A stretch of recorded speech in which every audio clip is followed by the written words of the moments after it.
تعالوا بقى نعمل النهارده كده الفطير الفلاحي او الفطير المشلتت. طبعا كلنا بنحبه. ينفع بقى في الافراح، بينفعنا في المناسبات، وكمان على الفطار الصبح. هنعمله النهارده بطريقه حلوه جدا وسهله كده وسريعه. يلا نروح على الفيديو ونشوف هنعمله ازاي مع بعض. معايا هنا كده 2 كيلو ونص من الدقيق، حطيت عليهم رشه معلقه كده كبيره من السكر او معلقتين من السكر ومعلقه كبيره من الملح. قلبتهم الاول كويس جدا. طبعا احنا ما ضفناش اي مواد رفع خالص فيه، ولا بيكنج باودر ولا اي حاجه. وهنزل بقى بالميه. كل كيلو من الدقيق هياخد معاكي لتر الا ربع من الميه. تمام كده. وطبعا العجين بتاعك انتي بتتحكمي فيه بالميه، والميه بارده جدا من الحنفيه. طبعا اهم حاجه في العجينه ان انت تعجني العجينه بتاعتك لمده 10 دقائق كاملين علشان تبقى ليها عرق كده. تمام. وتعرفي تفرديها اسرع. بعد ما نعجنها بقى كويس جدا جدا، هنغطي وشها كده بمعلقتين 3 زيت لازم علشان العجين بتاعك ما ينشفش منك. وبعدين بقى هنتركها كده ترتاح تقريبا من 10 دقائق لربع ساعه. وبعدين هنقطعها بقى كده ونشكلها ونبدا ان احنا نفردها بقى كور. طبعا حسب ما انت عايزه الفطيره قد ايه. عايزاها مثلا كبيرة، عايزاها صغيرة، حسب ما انتي حباها يعني. طبعا انا عملت 4 كبار ب2 كيلو ونص، يعني تقريبا الكيلو طلع 2 كبار. كبار كده جدا وحلوين. طبعا انا اخدت كده، طبعا بعد ما ارتاحت رشيت عليها دقيق من فوق ومن تحت، وابتديت افرد بالشكل ده اللي انتوا شايفينه. طبعا في المرحله دي انا بقى النشابه ما نفعتش معايا خالص، حسيتها لا مش هتفرد معايا كويس. هو عود الفطير، ولو ما عندكيش اتصرفي، خدي يلا عصايه مكنسه كده واشتغلي بيها، بس تكون كويسه ونظيفه وما تكونش موسخه. تمام. هبدا بقى افرد زي ما انتم شايفين كده بالشكل ده كويس جدا.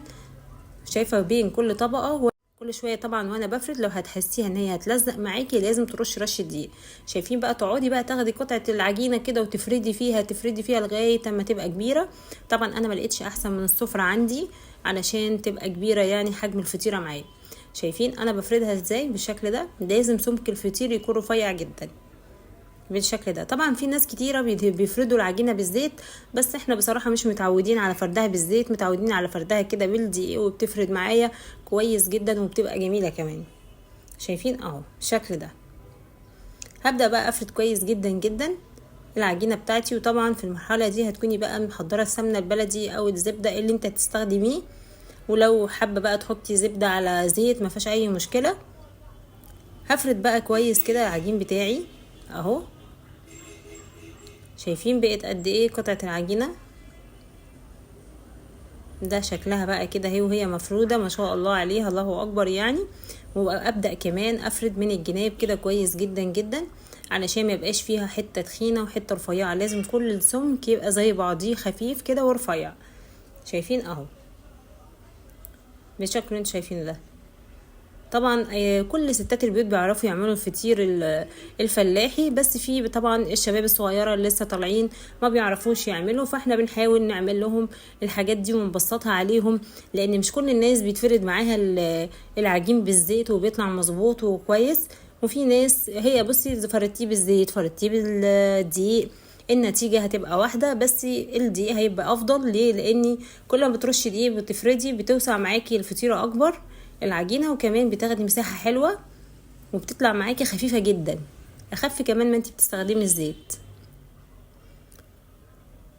شايفين اهو انا باخد الاطراف ازاي وبحاول ان انا افردها لوحدها كده علشان ما تبقاش تخينة الاطراف، واللي في النص هو الخفيف. لا لازم كلها تبقى سمك واحد. شايفين بالشكل ده.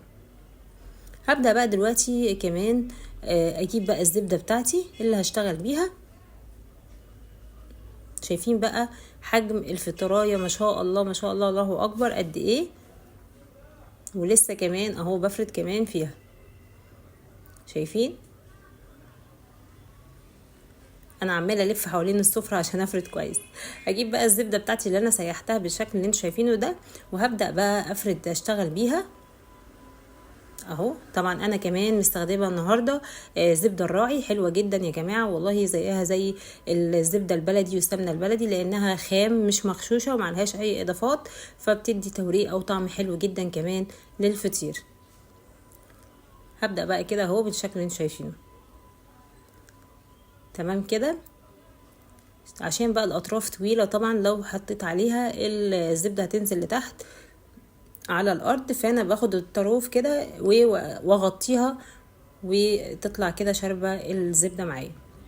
هبدأ بقى كده، لازم تدهني الفطيرة بتاعتك بالزبدة كلها، وبعدين تبدأي بقى تطبقي. شايفة انا طبقت الجنب ودهنت زبدة، وبعدين طبقت الجنب التاني عليها، وشايفين بالشكل ده اهو.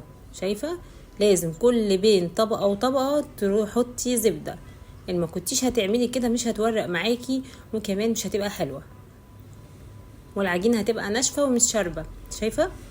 وحتى لو قعد معاكي الفطير لتاني يوم هيبقى طري ما شاء الله ومورق وزي الفل. هبدأ بقى كمان اخد اهو الجنب التاني بالشكل اللي انتوا شايفينه ده، وهبدأ بقى كده افرد. اهم حاجة التطبيقة بتاعت الفطير هي هتديكي بقى التوريقة. اهم حاجة يبقى التطبيقة بتاعت الفطير هي اللي بتدي التوريقة للفطير يا جماعة، وبتدي الطبقات مع التطبيقة الاولانية اللي انت بتطبقيها بالشكل ده. شايفة اهو؟ هتبدأي بقى كده تفردي كويس جدا علشان بقى ترشي الزبدة هنا، وبعدين هنبدأ نطبق برضو بنفس النظام بالشكل اللي انتوا هتشوفوه اهو. شايفين؟ هدهن بقى الزبدة كده، وهاخد بقى الجنب ده وهطبقه كده اهو بالشكل ده. وكل ما بتطبقي كل ما بتفردي، ما تسيبيش اي حته فيها مكلكعه كده، ولا تكونش مثلا مفروده كويس، علشان يطلع معاكي كله مفرود وما شاء الله، ما يبقاش فيه حته تخينه وحته رفيعه. شايفه اهو بالشكل ده؟ انا كده عملتها زي المربع تمام. بعد كده بقى هعملها زي الظرف. شايفين؟ انا كل بين طبقه بطبقها بدهن الزبده. هاخد بقى هنا كده الطرف ده، شايفه، واجيب عليه الطرف اللي قصاده زي الظرف، وبعدين هقفل برضو من الجنب ده والجنب التاني برضو قصاده، وهروح بقى اخد برضو العكس، الجنب ده والجنب ده التاني قصاد بعضهم بالشكل اللي انتوا شايفينه ده. شايفه اهو؟ كلها كده المها بقى العجينه بتاعتي كده بالشكل ده، وبعدين هسيبها بقى كده في الصينيه ولا في الطبق لغايه ما اخلص كل كميه الفطير اللي عندي. شايفه انا حطيتها اهو في الصينيه، قلبتها وهسيبها كده. شايفين بقى؟ انا عايزه اوريكم وانا بقلبها كده، شايفين الهواء اللي جواها؟ الهواء ده من ايه بقى؟ من الفرد الكويس والتطبيقه بتديكي هواء وطبقات من جوه. دول بقى الاربع فطيرات ما شاء الله. شايفين حجم الفطيره قد ايه؟ دول اللي عملناهم دلوقتي طبعا مع بعض عشان وقت الفيديو مبقاش عليكم طويل قوي، فانا وريتكم واحده بس وانا فردتها وطبقتها ازاي. تعالوا بقى ندخلهم الفرن ونشوف هنعمل فيهم ايه واحنا هندخلهم الفرن.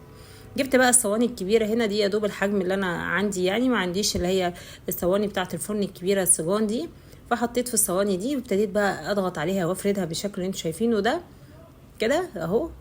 طبعا التطبيقه اللي احنا مطبقينها اما لميناها حطيناها من تحت مش من فوق. ليه مش من فوق؟ علشان لو حطيتيها من فوق هتخلي شكل الفطيره بتاعتك مش حلو، وكمان هتبقى كده التطبيقه باينه، لكن من تحت كده لا، مش هتبان وهتتفرد معاكي. وكل ما ريحتيها وهي بالزبده او بالسمنه انت فرداها هتطلع معاكي حلوه جدا. شايفين؟ طبعا انا بفردها بالشكل اللي انتوا شايفينه ده، واكون مسخنه الفرن بتاعتي على درجه حراره 200 او 250 اعلى درجه عندك تمام. وهتشغلي بقى فوق وتحت عليها لان الفطير عايز الفرن العالي. شايفين؟ انا عملت في الفرن اللي هي بالانبوبه دي. شايفين شكل الفطير اهو؟ طبعا بقلبه كل شويه علشان ما يبص معايا ويطلع مش حلو، وحته تطلع مسويه حته لا. شايفين بقى؟ شايفين هو مرتفع ازاي في قلب الفرن كده؟ ليه؟ من الهواء اللي جواه. وده بقى شكله بقى بعد ما خرج من الفرن زي ما انتم شايفين كده. دول الاربعه اللي احنا عملناهم بالحجم الكبير اهو.